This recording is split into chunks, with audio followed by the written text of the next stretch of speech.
to the channel. Today I'm looking in on Mash and Mo, which is a bit of an experimental mead. It has cocoa powder and marshmallow in. The idea was to get a chocolate marshmallow honey based drink. Last taste, it was not very nice at all. It had a bit of the marshmallow flavour in there. Not a lot of the chocolate, but it might have been cancelled out by how sweet it was still. The gravity last time on the 8th of April, which is 11 days ago, was 1.016. So it's classed as a semi-sweet mead. I left it because I wanted it to go even drier, as dry as possible. Now, we're going to give it a hydrometer test, and we're going to check to see where it's at in that respect. We're going to taste it and then take a ponder on what I'm actually going to do with it, as to whether I just bottle it as it is and say that's as good as it's going to get, or possibly add the dark chocolate to it, which will be adding sugars, 30 grams of sugar in that, but there's also a lot of intense dark chocolate in there as well. So we'll come to that shortly. Let's get some equipment got, and everything that is going to touch this, that touches any other mark brews, uses VWP sanitizer. It's cheap as chips and it works really, really well. I've used liquid ones before, which is how I used to use it, but I found this is actually more cost effective with the way that I do things. So yeah, we're going to get on with taking a hydrometer test. Yeah, and we'll see where this is at. Hopefully it's moved a little bit further down, gone a bit drier, and hopefully tastes a bit better, because I really was not very impressed with it at all. So let's not drink it straight away. Drink! Let's take the hydrometer test and see what we are contending with, because that'll tell me straight away whether it's going to taste the same. I mean, 16 isn't all that high in regards to a mead in sweetness being left over, but it's quite high in regards to if there's unfermentable sugars in there. Now, it was not given any activity, which means I think it's like really, really small. And leaving it has done the trick. It has got rid of that 16 and it's took it down to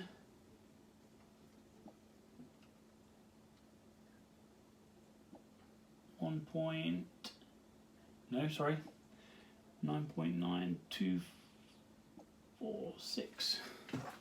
Make a note quickly. It's very important to make notes, because if you don't, you won't understand what has happened, when it happened, and why it happened. So 19th of April is 0.996, which is better than what it was, which means the taste test I'm not actually dreading. I wanted the sugars to disappear, because I wanted the chocolate and the marshmallow to come through. Mainly the marshmallow. That was what I wanted to accomplish.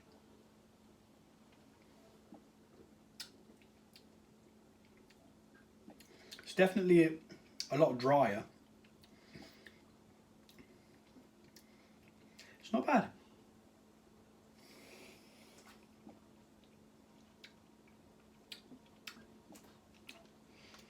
I think I've got chocolate. I think.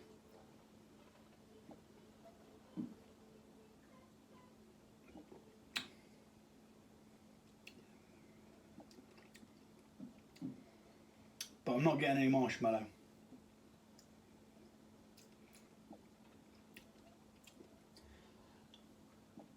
No.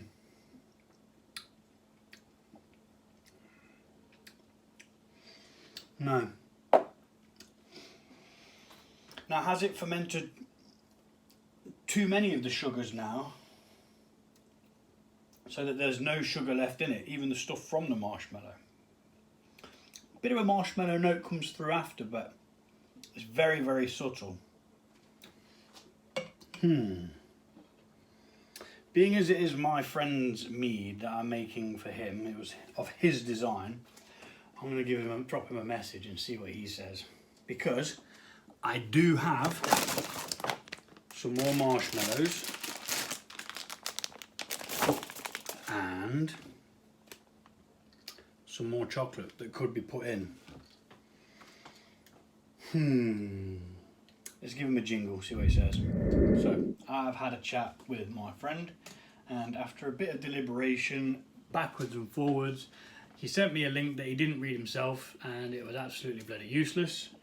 So I'm just going to do whatever I want to do, and what I want to do is I want to try and reclaim the flavours that I wanted in it. So I'm going to put half of this chocolate in, dark chocolate, and a couple of these flumps, marshmallows, and see what happens. You know, I'm going to put stoppers in as well, so we're going to rack this right now to take it off that lease at the bottom, which has got the yeastiness in it, and we're going to rack it into here, clean that container out, add stoppers, bada bom bada bing.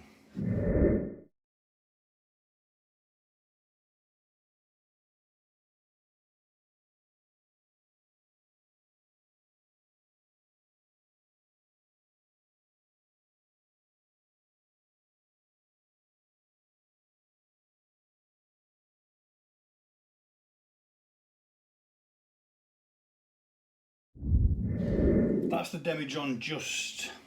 Oh, don't want to lose that. Gonna need that. Need to kind of wedge that somewhere. I'll tell you what. Bring that a little bit closer. I'm going to wedge that on there. Right, so I'm going to stir this in the stoppers to try and make sure that it's fully dissolved. Gently does it though, because we do not want to add oxygen to this now. Although the level of alcohol that's in there, I figured it out, it's 14.9, so it's quite high with that other sugar now fermented. But we don't want to add oxygen in there anyway, because it can just knacker stuff up. We just want to make sure that those stoppers are mixed in properly so they can stop the fermentation, because I'm going to add the chocolate straight away, chocolate and the marshmallow straight away. It was an experimental brew. I didn't think it was going to work, and although it's created a beverage, it's not giving us the flavours that I want. So that's why I'm going double or broke. I might even put all of the chocolate in, because I've got no use for it, because I don't even like dark chocolate. But this is what happens when you ask your friend if he could have anything in a mead. What would he have? Chocolate and marshmallow. Ay, ay, ay. Right. Well, there's not a lot of bubbles coming through that, so I'd say it's degassed nicely. And I can't see any of the bits floating around in there now, so I'm assuming that it's mixed as well. So next step is to just shufty this to the side. Move this stuff out of the road.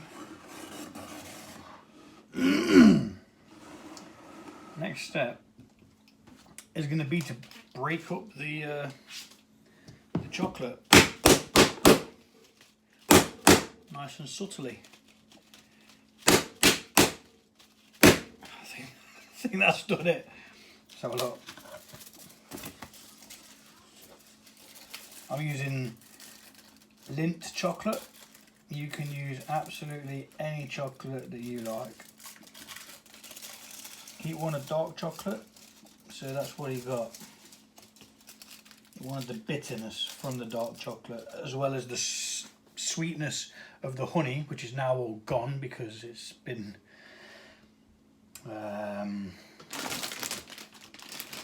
fermented. And then I'm going to put in probably 4 of these. I'll be ready. Okay, maybe 6. They're only diddy. Marshmallow. Yeah, I'm going to put that into the bottom of the demijohn in a couple of minutes when it's finished sterilising, and add the liquid to the chocolate, just so it's not sploshing about, and then put the flumps on top. So I'll be back in a minute to do that.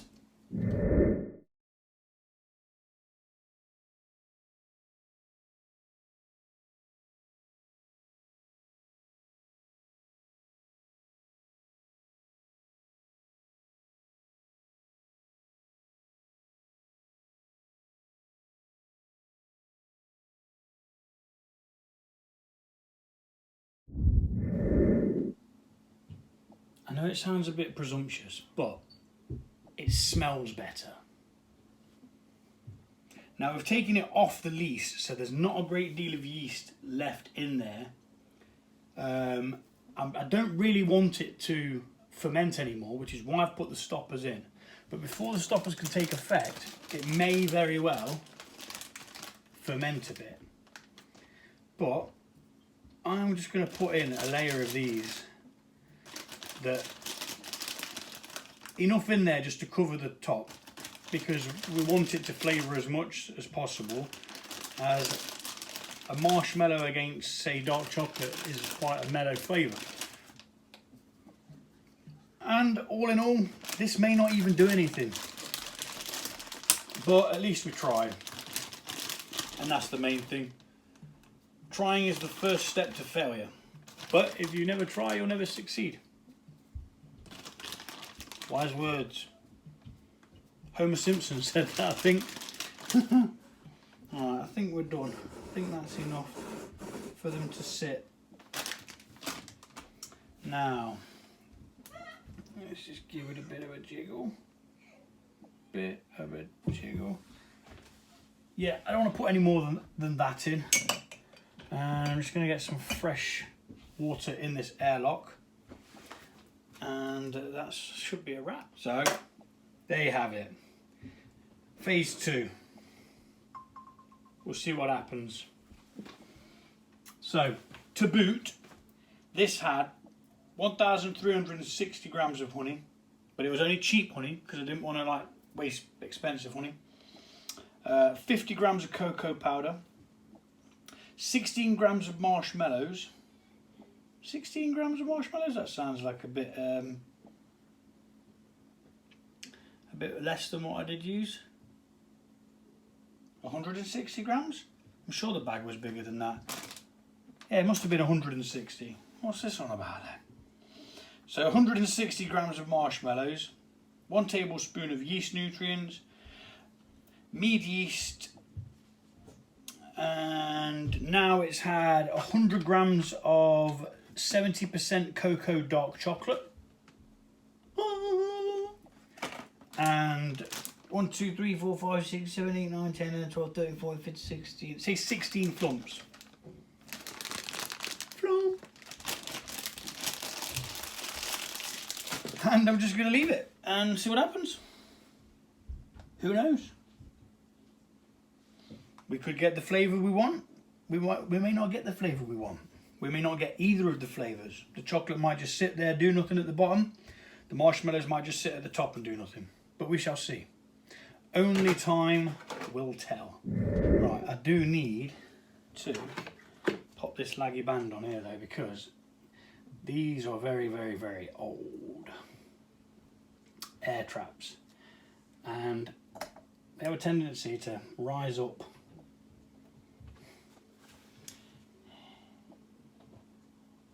So yeah, bit of clean sanitising solution in there, and then jobs of fish. We'll leave it for another, probably a week, and see what we get. Thanks for watching. Tutty buys.